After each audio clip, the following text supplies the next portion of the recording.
Cavity हो गया, अब क्या करें, इसको निकालें या ठीक करें?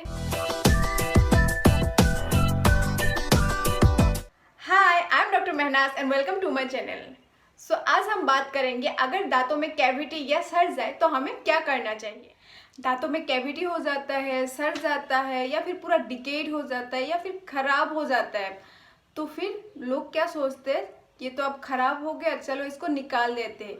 बट निकालना क्यों है जब आप इसको ठीक कर सकते हो?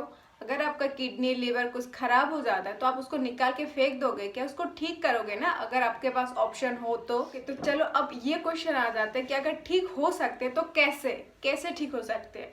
अगर आप डेंटिस्ट के पास जाओगे तो आपको दो ऑप्शन मिलेगा, या तो आप इसको ठीक करा लो या फिर उखाड़ दो।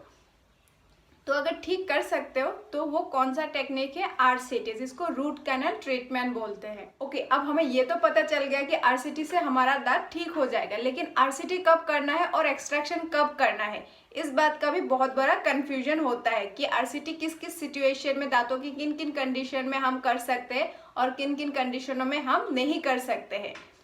सो सबसे फर्स्ट एंड फॉरमोस्ट थिंग हमें ये नोटिस करना है कि हमारा बजट कितना है, क्या हम आरसीटी कर सकते हैं।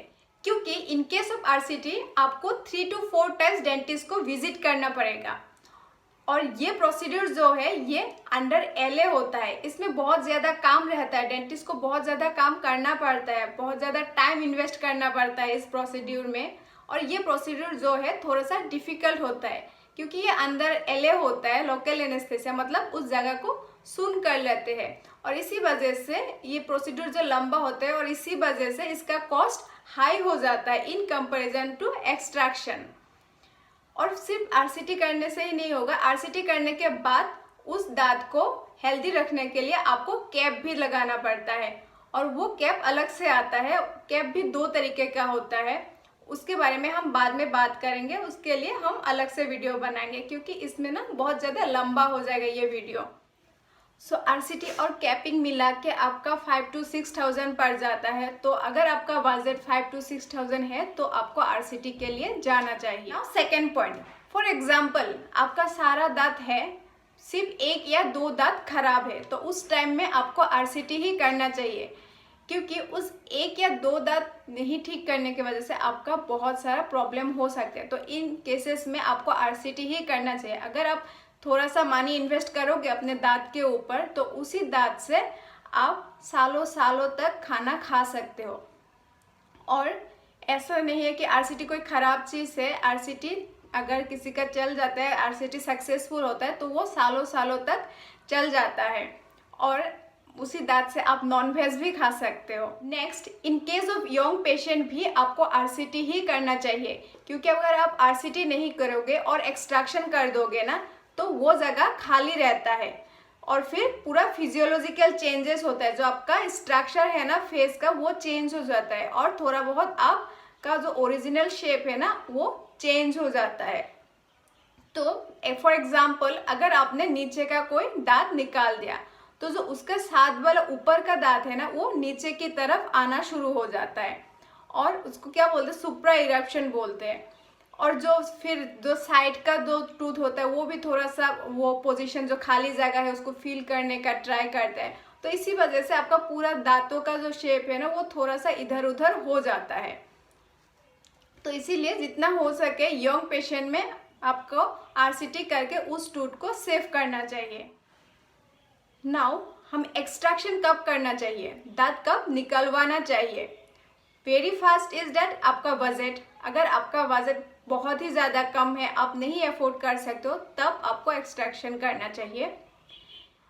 ओके, नेक्स्ट, कोई पेशेंट अगर 70 प्लस हो तो उसमें एक्सट्रैक्शन करना ही बेटर है, क्योंकि अगर उस पर आप आरसीटी करोगे ना तो वो 70 प्लस वाले पेशेंट आप समझ सकते हो तो उनको आने जाने में कितना प्रॉब्लम होगा। जो क्योंकि आरसीटी में आपको 3 to 4 टाइम्स डेंटिस्ट को विजिट करना पड़ेगा, और या फिर कोई पेशेंट आर्थराइटिस का प्रॉब्लम हो तो ऐसे पेशेंट में एक्सट्रैक्शन करना ही बेटर है। नेक्स्ट ये है कि अगर किसी पेशेंट में ज़्यादा टूथ नहीं है, 3-4 दांत है, तो ऐसे पेशेंट में भी एक्सट्रैक्शन करना बेटर है, क्योंकि वैसे भी वो 3-4 दांत से नहीं खा पाता होगा, तो इट्स बेटर कि आप उसको निकाल दो, एक्सट्रैक्ट कर दो। क्योंकि आरसीटी करोगे तो भी कोई उसमें फ़ायदा तो है नहीं, क्योंकि इधर का कोई एक दांत है, इधर का कोई एक दांत है, सामने का कोई एक दांत है, वैसा वो उसका कोई यूज ही नहीं है। तो इट्स बेटर आप उसको एक्सट्रैक्ट कर दो। Next, in case of root stump, in case of root stump भी आपको एक्सट्रैक्शन करना चाहिए, क्योंकि उस रूट का कोई फायदा नहीं है, सिर्फ वो रूट्स रह गया है, मतलब मसूरे के जो अंदर है बस वो वाला पार्ट रह गया, बाहर वाला पार्ट सब निकल गया है। तो उस पॉइंट में भी आपको एक्सट्रैक्शन ही करना चाहिए। नेक्स्ट, इम्पेक्टेड टूथ या फिर विजडम टूथ, जिसको हम अक्कल दांत बोलते हैं, उसको भी एक्सट्रैक्शन ही करना चाहिए, क्योंकि जो इम्पेक्टेड टूथ होता है ना वो लास्ट का दांत होता है,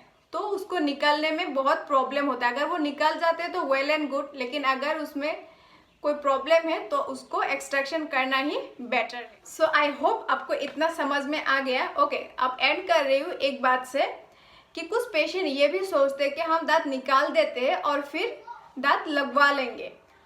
तो ऐसे पेशेंट को मैं बोलना चाहती हूँ, अगर आपके पास आरसीटी का ऑप्शन है तो आप आरसीटी करो, क्योंकि एक्सट्रैक्ट करके आप लगाओगे ना, आपका उतना ही खर्चा हो जाएगा। और अगर कोई सोचता है कि जो आरपीडी है ना, जिसको हम निकाल सकते हैं और पहन सकते हैं, वैसा दांत लगाओगे थोड़ा सा खर्चा कम पड़ेगा, लेकिन उसमें आप अपना कंफर्ट भी तो देखो। आपको निकालना पड़ता है, लगाना पड़ता है, कभी लूज हो जाता है, कभी खो जाता है, टूट जाता है, तो ये उतना कंफर्टेबल नहीं है। तो अगर आपके पास ऑप्शन है कि आप आरसीटी कर सकते हो तो उसमें आरसीटी करना ही बेटर ऑप्शन है। और या फिर कुछ आप अगर बोलते हो कि हम फिक्स्ड लगाएंगे, एफपीडी करेंगे, एफपीडी करने से भी क्या होता है, जो आपका खाली पोजीशन है उसमें तो आपका आ जाएगा, लेकिन उसके लिए आपके एबैटमेंट टूथ मतलब साइड के 2 दांत को काटना पड़ेगा। जो नॉर्मल टूथ है, हेल्दी टूथ है, उसको आपको काटना पड़ेगा और उससे सपोर्ट लेके ही आप जो फिक्स दांत लगा सकते हो।